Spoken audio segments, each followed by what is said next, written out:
নারী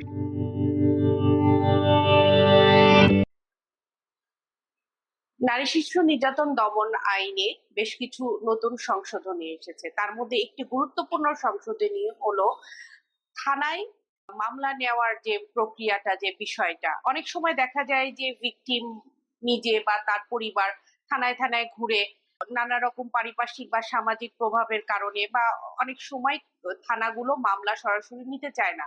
কিন্তু এই নতুন আইন সংশোধনে যে আনা হয়েছে আইনটিতে, এটিতে কিন্তু বলা হয়েছে যে থানা হচ্ছে মামলা নিতে বাধ্য।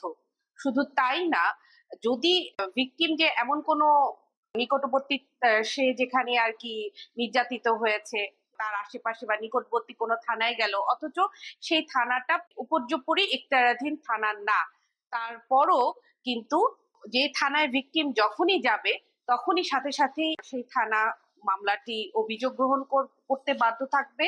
এবং শুধু তাই না, ভিকটিম যদি জখম প্রাপ্ত হয়, আহত হয়, তাহলে তার দ্রুততম সময়ের মধ্যে চিকিৎসার ব্যবস্থা করবে এবং এটিও নিশ্চিত করবে যে চিকিৎসাটি সম্পূর্ণ বিনামূল্যে তাকে করানো হবে। আর আরেকটি বিষয় বলে রাখি, যে থানা কখনোই কিন্তু ভিকটিমকে ফিরিয়ে দিতে পারবে না যে না, এটা তো আমার এলাকার এখতিয়ার মামলা না, এটা আপনারা অন্য ওই পাশের থানায় যান বা নির্দিষ্ট কোনো এখতিয়ার থানায় যান।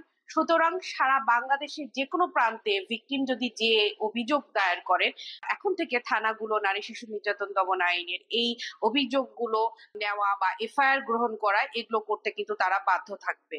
তো সম্প্রতিকালে নারী শিশু নির্যাতন দমন আইনে বেশ কিছু সংশোধন এসেছে।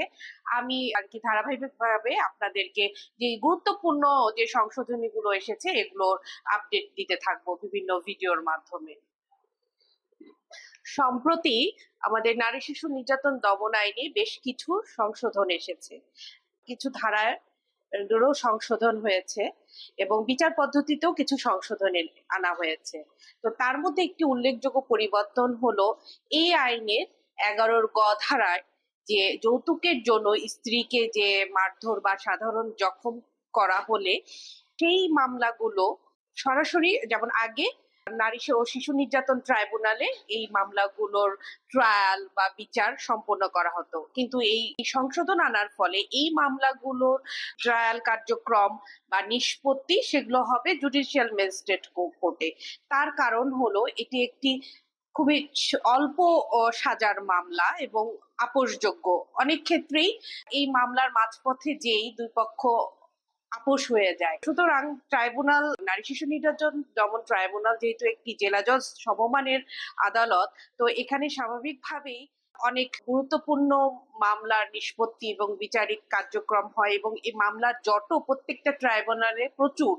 এবং দেখা যায় যে বিচারকরা এই এক একটি মামলার গুরুত্বপূর্ণ মামলা, যেমন এই আইনের অধীনে যেসব বেশি বেশি সাজার, যেমন হত্যা, গুরুতর আহত, এই টাইপের মামলাগুলোর কিন্তু করতে তাদের 1-2 বছরের বেশি সময় হয়ে যায় নিষ্পত্তি করতে।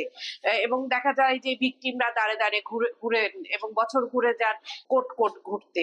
তো সেই জন্য এই যেহেতু এটি একটি ছোট মামলায়, শাস্তিও ছোট, আবার মাঝপথে যে নিষ্পত্তিও হয়ে যায় অনেকাংশে, সেই জন্য ধারাটির হচ্ছে নিষ্পত্তি এবং যদি শাস্তি বলেন বা আপোষ বলেন, সবকিছুই কার্যক্রম এখন থেকে জুডিশিয়াল ম্যাজিস্ট্রেট কোর্টে হবে। আর যদি মহানগরের অধীনে এলাকার এখতিয়ারাধীন হয় তাহলে তো সেটা মেট্রোপলিটন ম্যাজিস্ট্রেটের কোর্টে যে হবে।